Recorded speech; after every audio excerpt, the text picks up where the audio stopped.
They're now subject to a 50% import tax thanks to President Trump's tariffs. The economic forecast is in. It's not looking great for the American consumer. In July, costs for producers and manufacturers, known as wholesale inflation, rose at the fastest monthly pace.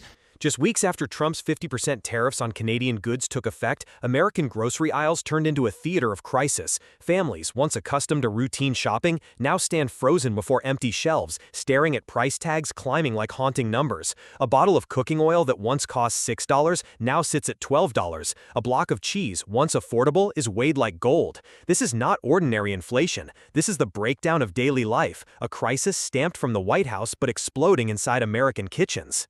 Canada was once America's safety valve for food supply. Now canola oil, the base of every fried meal, has become a burden. Fast food chains are raising prices while households tighten every dollar. Milk, cheese, and butter from Quebec, once a mark of quality, are replaced with cheaper, bland substitutes.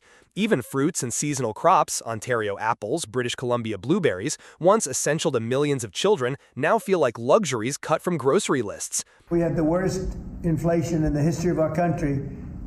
And now our inflation is down to a perfect number, a beautiful number, hardly any at all. Americans who want healthy meals are forced to choose between nutrition and paying the electric bill. American bakeries once thrived on Canadian wheat. Today, small shops shut their doors as flour costs soar. Dietary supplements and protein powders, the backbone of America's fitness culture, vanish from shopping carts as each container doubles in price. A bottle of maple syrup, once a sweet treat on Sunday mornings, now stands as a bitter symbol of the trade war. Can't absorb, if all of a sudden there's a 50% tariff on something or even a 25%, I can't absorb all of that.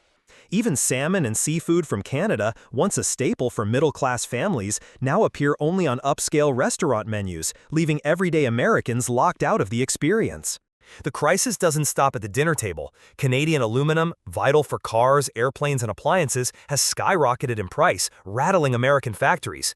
Manufacturers face crippling new costs, forcing layoffs or pushing the burden onto consumers.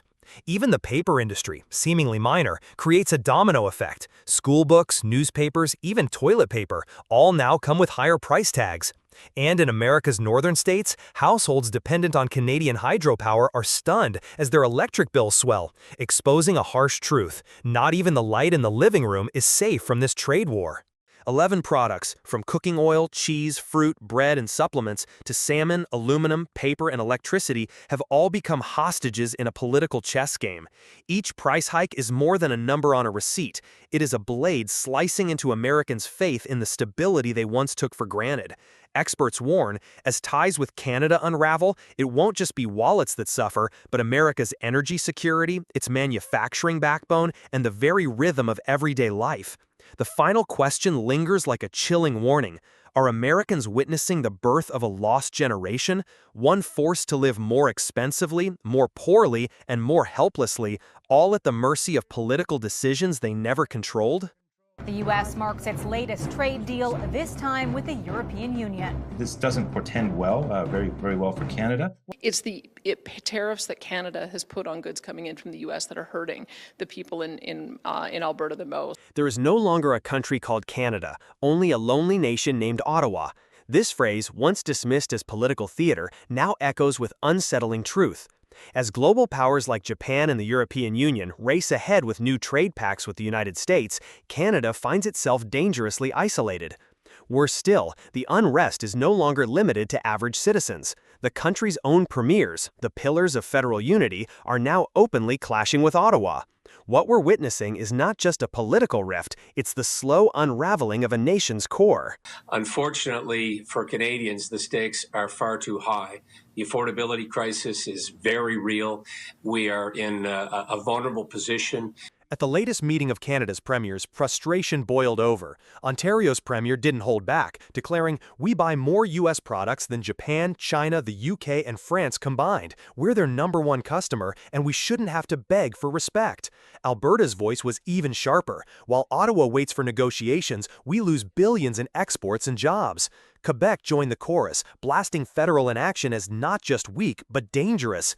These are not isolated complaints. This is a coordinated message from Canada's provinces. Enough is enough. The trust is gone. Ottawa is standing alone. While Canada waits, the U.S. has already finalized deals with Japan and the EU, both securing major tariff reductions, especially in auto exports. I think it's the biggest deal ever made. Thank you very much.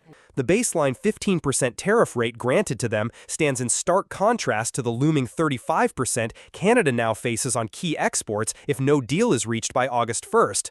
President Trump, speaking bluntly, said, "We haven't had a lot of luck with Canada. Maybe there's no negotiation. Maybe it's just a tariff." For a country once seen as America's closest economic partner, that's not just a warning, it's a public demotion. In Windsor, auto plants are reducing shifts. In St. Catharines and Oshawa, supply chain delays are stacking up. Small manufacturers say they're already absorbing losses from steel and aluminum tariffs. Farmers in Saskatchewan, exporters in Quebec, they all report rising costs, dropping confidence, and fewer trade routes. For the past decade, Canadian businesses thrived under predictable NAFTA-era terms.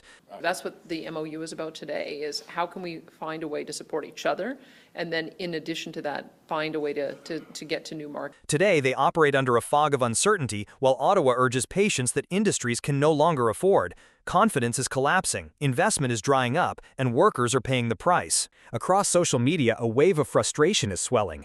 Buy Canadian slogans have turned into sarcastic hashtags. People ask, buy what? The shelves are empty or overpriced. Consumers feel trapped, paying more for less with no leadership in sight. Premier Smith and Premier Moe said, we have to be leaders in the G7 when it comes to our economy, and we need to unleash every tool in our Canadian toolbox and tell the world that Canada's open for business. Many accuse Ottawa of chasing the illusion of a perfect deal while letting real opportunities vanish. Even staunch federalists now echo provincial sentiments that Ottawa no longer understands or serves the everyday Canadian. The anger isn't just about trade, it's about identity and a feeling that the country is slipping away from its people. Canada is at a crossroads. While Ottawa still clings to the belief that the right deal will come, the provinces are moving on. Premiers are no longer asking politely, they are demanding autonomy, demanding action. The longer Ottawa waits, the deeper the rift grows. What remains is not just a gap in policy, but a canyon in trust. And if this trajectory continues, what we'll be left with is not a nation, but a lonely capital called Ottawa, surrounded by provinces already charting their own course toward a different future. What if we don't get a deal with Trump by Friday? What else might Trump do if we don't reach a deal? Might he add additional tariffs to other sectors and other industries? That's what prompted him saying, well, then you're not a real country. You're a 51st state. So now we have to act like a real country. And a real country can defend itself. This is an insult, one furious premier declared after hearing the news of the latest U.S.-EU trade agreement. Saskatchewan, Alberta, Ontario, once restrained in their criticism, are now united in frustration. They are no longer waiting for Ottawa's explanations. They want answers. They want action. They want to know, how did Canada, America's largest trading partner, get sidelined and treated like a second-tier country? I got a problem with one person, and that's Donald Trump down there. The premiers are no longer hiding their disappointment. They now openly criticize the federal government for being soft, slow, and completely reactive. Some are even questioning whether Ottawa still has the capacity to defend provincial interests on the global stage. As Canadian provinces struggle to rebuild from economic disruption, the U.S. has already sealed trade deals with Japan and the European Union. Both of those agreements include a 15% tariff rate on key sectors like automobiles, steel, and electronics, a major reduction compared to earlier terms. Unfortunately, the sad reality is that tariffs mean the economy is going to work less efficiently. It means there's going to be less income. So there's going to be less consumption. But Canada, still stuck in limbo, still facing threats of steep new tariffs. President Trump has made it clear, either Canada accepts the deal on my terms, or there will be no deal at all. And if there's no deal, Canada will pay the price. Back in Ottawa, the federal cabinet scrambles behind closed doors. But instead of solutions, they're asking each other questions. What if we don't get a deal? What will Trump do next? Will there be another round of tariffs? The optimism that once surrounded these talks has evaporated. Senior ministers now admit the U.S. isn't negotiating, they're dictating. The Canadian delegation returns to Washington next week, even as there's little hope right now.